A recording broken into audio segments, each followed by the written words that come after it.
Praise the lord. ప్రభువైన యేసుక్రీస్తు నామములో మీకు వందనాలు. ఈ 40 దినముల ధ్యాన వాక్యంలో ఈరోజు ప్రార్థన అంశం గురించి నేర్చుకుందాం. ఆయన పెందలగడనే లేచి ఇంకనూ చాలా చీకటిగా ఉన్నప్పుడే ఆయన బయలుదేరి అరణ్య ప్రదేశంలోకి వెళ్ళి అక్కడ ప్రార్థన చేస్తూ ఉన్నాడు. మార్కు సువార్తలో 1వ అధ్యాయము 35వ వచనంలో మనం చూడవచ్చు. ప్రభువు ప్రార్థన గురించి చాలా విపులంగా చెప్పాడు. మీరు ప్రార్థన చేయనప్పుడు వేషధారుల వలె ఉండవద్దు అన్నాడు. మనుషులకు కనబడవాలని కూడా సమాజ మందిరంలో వీధుల మూలల్లో నిలిచి ప్రార్థన చేయటం వారికి ఇష్టం అన్నాడు. వారు తమ ఫలం పొంది ఉన్నారు అని కూడా చెప్పిండు. అలాంటి వారు అంటే మనుషులకు కనబడవాలని ప్రార్థన చేసే వారికి ప్రతిఫలము వాళ్ళు పొంది ఉన్నారని చెప్తున్నాడు.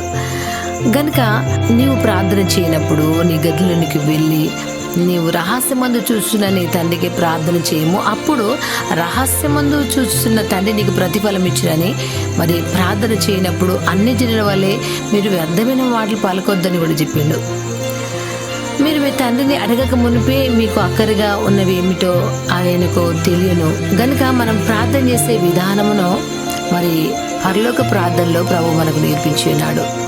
మత్తయి సువార్త 6వ అధ్యాయము 5వ వచనం నుండి 15వ వచనం వరకు. దేవాలయంలో పరిసయ్యుడు సుంకరి చేసిన ప్రార్థన మనము లూకా సువార్త 18వ అధ్యాయము 9 నుండి 14వ వచనం వరకు చూసినట్లయితే ఎల్లప్పుడూ ప్రార్థన చేయుటకు అపోస్తుల కార్యములు 10వ అధ్యాయము 2వ వచనంలో ప్రార్థన మనకు నేర్పించిన దేవుడు.